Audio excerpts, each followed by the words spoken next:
Es aquel a quien los recuerdos de la infancia solo traen miedo y tristeza. Hay del que mira atrás, hacia horas solitarias pasadas en grandes y lúgubres cámaras con cortinas oscuras y enloquecedoras hileras de libros antiguos. Así da inicio el corto pero poderoso relato del extraño, o a veces también llamado El extranjero, de Howard Phillips Lovecraft. Una romántica narración en primera persona al más puro estilo gótico de Edgar Allan Poe. Nos sumerge en la penosa existencia de un ser que desconoce su origen, edad y aspecto, atrapado en una oscuridad eterna que abraza su hogar, que nos deja saber es un lúgubre castillo. Esta narración es una extraña joya en la obra de Lovecraft. Su estilo, de la mano con los profundos diálogos mentales del protagonista, sugieren una posible conexión con la psique del autor, que va mucho más allá del ámbito creativo. Solo basta con conocer un poco de la vida de este escritor para tomar este pequeño cuento como una obra casi catártica. Me gustaría aclarar que este tema no es nuevo, pero no por eso deja de ser sumamente interesante. Más si lo analizamos tomando en cuenta un fenómeno supuestamente reciente. Esta vez analizaremos El extraño y la soledad crónica de Howard Phillips Lovecraft. Here's Johnny! He was weak! He was weak! Say it! No! Say it! He was weak! Almost done. You know me. Capítulo 1. Entre dioses y hombres. Howard Phillips Lovecraft nació un 20 de agosto de 1890, en el ya legendario Providence. El joven prodigio perdería a su padre a la corta edad de 8 años, dejando el lugar de figura paterna a quien marcaría no solo la vida personal del escritor, es quizá el responsable indirecto de una revolución literaria, cuyas consecuencias disfrutamos aún hoy. El caballero Phillips Van Buren, abuelo del autor, daría al pequeño Howard las herramientas necesarias para convertirse en un lector voraz y organizado. Aún después de su muerte, tan solo 6 años después de que Howard perdiera a su padre, su abuelo influyó en él, heredándole una biblioteca rica en material de estudio astronómico e histórico, sin que faltaran obras fantásticas, claro, entre ellas una de sus mayores inspiraciones, Las Mil y Una Noches. Habiendo perdido a su segunda figura paterna con tan solo 14 años, Howard crecería en un núcleo familiar matriarcal no muy amoroso. Esto tendría un importante impacto en su carácter, que en el futuro le valdría un desastroso divorcio.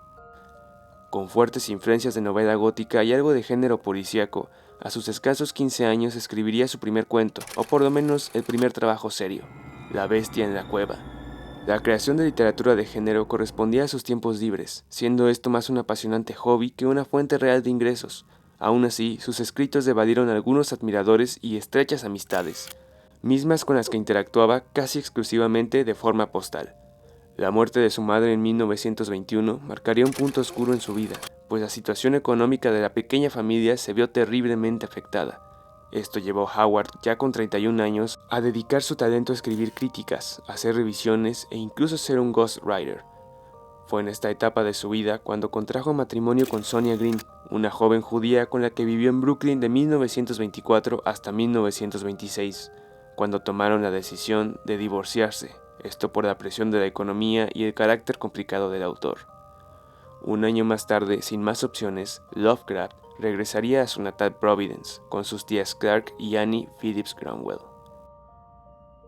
Howard no lo sabía, pero esta época de fracasos y dolencias económicas, que lo llevó de vuelta al lugar del que tanto le costó salir, sería el inicio de su momento cúspide como escritor. Sería en la última década de su vida que Howard daría vida a las historias más emblemáticas de su obra, En las montañas de la locura, El caso de Charles Dexter Ward y, entre muchos relatos, La llamada de Cthulhu. Todas ellas publicadas por la legendaria revista Weird Tales. Como es costumbre, estos logros se ven mucho más maravillosos de lejos, pues toda esta etapa significó para Lovecraft noches de intensa frustración e incertidumbre. Esto, acompañado de una frustrada carrera como astrónomo, dieron paso a la dejadez y la apatía, tomando un lugar importante en su vida, sumiendo al escritor en una existencia triste que contribuyó, irónicamente, de manera muy positiva a su trabajo, siendo su única compañía su familia y las miles de cartas que enviaba y recibía a colegas y admiradores. Juntamente con su estado de ánimo, como si este tuviera algo que ver, su salud fue decayendo, hasta que un 15 de marzo de 1937 falleció en el hospital Jane Brown Memorial, a causa de cáncer intestinal e insuficiencia renal. 3 días después se le dio descanso eterno junto a quien probablemente fue el único que le entendió en vida, su abuelo Phillips, en el cementerio Swan Point. En este pequeño resumen de la vida del autor, podemos notar dos constantes muy interesantes, la soledad y el deseo por evadirla. Es ya famoso el gusto de Lovecraft por dar largos paseos contemplativos, esto para encontrar inspiración. Y si bien podría parecer que fue una persona que disfrutaba bastante de su tiempo a solas, sus acciones no denotaban esto. El hombre es famoso por haber escrito más de 100.000 cartas a amigos y admiradores, muy probablemente en un deseo por encontrar con quién conectar realmente, alguien que simple y llanamente le entendiera.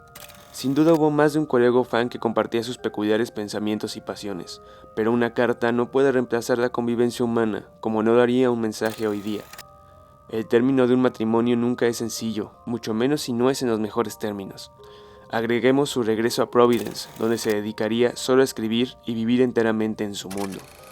La soledad no es mala, puede ser un lugar de seguridad, autodescubrimiento y también mucha paz, pero se torna en algo muy nocivo cuando ésta viene de forma involuntaria. Actualmente hemos dado nombre a fenómenos y situaciones que existen desde hace muchísimos años, entre ellos un peculiar pero no poco común síndrome social, que afecta a bastantes personas en la actualidad, pero también lo hizo en el pasado. Capítulo 2. Un fenómeno de otro tiempo. Es común mostrarse escéptico frente a este tipo de síndromes, siendo que vivimos en los tiempos de justificar comportamientos caprichosos con padecimientos reales. Todos conocemos a personas que manifiestan fuerte ansiedad o profunda depresión sin conocer la severidad de estos trastornos. Pero no deberíamos restar importancia o mostrar incredulidad a esto, siendo que las personas que lo viven todos los días son bastante reales. La soledad crónica es algo muy común. Esta condición fue estudiada y presentada por vez primera por investigadores de varias universidades del mundo, entre ellas la Universidad de Gante en Bélgica y la Universidad de Duke en Estados Unidos. Este síndrome no se da por la soledad en sí misma, sino por la sensación de sentirse aislados del resto del mundo. La sensación de estar aislado de los demás es en gran medida subjetiva. Al fin y al cabo, vivimos en un mundo lleno de personas, todo el tiempo a nuestro alrededor. Este sentimiento de aislamiento se alimenta de la falsa creencia de no ser valorados o sentirnos constantemente excluidos, aun cuando esto está solo en nuestra mente. El síndrome de la soledad crónica sería la versión extrema de esta sensación. Las personas que lo padecen piensan que están totalmente desconectadas del resto, esto acompañado de la constante sensación de ser incomprendido por todos y que esto será así para siempre.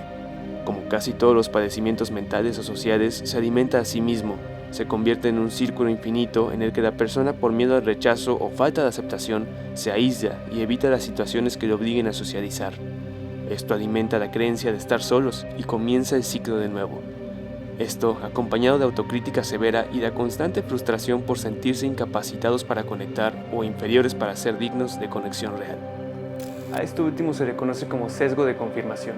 Es una peligrosa manera de pensar, pues lo único que hace es reforzar pensamientos negativos que al final siempre son irracionales. Es como un filtro mental, en el que cada situación es una confirmación para sus pensamientos. Por ejemplo, si alguien decide hablarle a una persona con soledad crónica, lo verá como un acto impulsado por lástima, y si alguien decide no hablarle, lo verá como una reafirmación a sus pensamientos negativos. Con estos datos podemos dar un vistazo analítico al cuento que nos ocupa el día de hoy. Capítulo 3. El eterno peregrino. El extraño, en su idioma original, The Outsider, fue publicado en abril de 1926 por la ya mencionada revista Weird Tales, aunque fue escrito en 1921. No me parece que la etapa de la vida de Howard en que escribió este cuento sea un factor a tomar en cuenta para el análisis. Sería más preciso tomarlo como lo dijimos al principio, una catarsis de emociones y sensaciones experimentadas por años. El cuento está narrado en primera persona. El narrador nos habla de una vida que no recuerda y una existencia que no disfruta. Se encuentra siempre entre penumbras y solo tiene de compañía libros y los personajes que están en los mismos. Aquí me gustaría agregar una pequeña alerta de spoilers. Aunque se trata de una obra con más de 100 años, para mí vale la pena dejarse sorprender por este gran autor. Al final resulta que nuestro narrador se halla bajo tierra, y no en un paraje oscuro en tierra firme como él pensaba. Al animarse a escalar una gran torre se da cuenta que siempre estuvo bajo un antiguo mausoleo. Cuando por fin se encuentra con personas, curiosamente en un evento social, se emociona por la interacción, y esto lo lleva a precipitarse a su encuentro. Desafortunadamente, al verlo, las personas se muestran horrorizadas y huyen. El narrador expresa su terror al encontrar a su lado la terrible abominación que llevó al pánico a aquellas personas. Pero el terror es sustituido por entendimiento y memorias pasadas que creía perdidas, al caer en cuenta que a su lado no hay ningún monstruo, solo un espejo. Consternado, huye, recordando al mirar su aspecto, su verdadera naturaleza. Este giro tan interesante no era nuevo aunque hablemos de principios del siglo pasado. Recuerda mucho al monstruo de Frankenstein, encontrando su reflejo en el agua, pero lo impresionante está en algunas afirmaciones que vienen después de la revelación. Ahora cabalgo junto a los fantasmas burlones y cordiales, al viento de la noche, y durante el día juego entre las catacumbas de África, en el recóndito y desconocido valle de Jalot, a orillas del Nilo.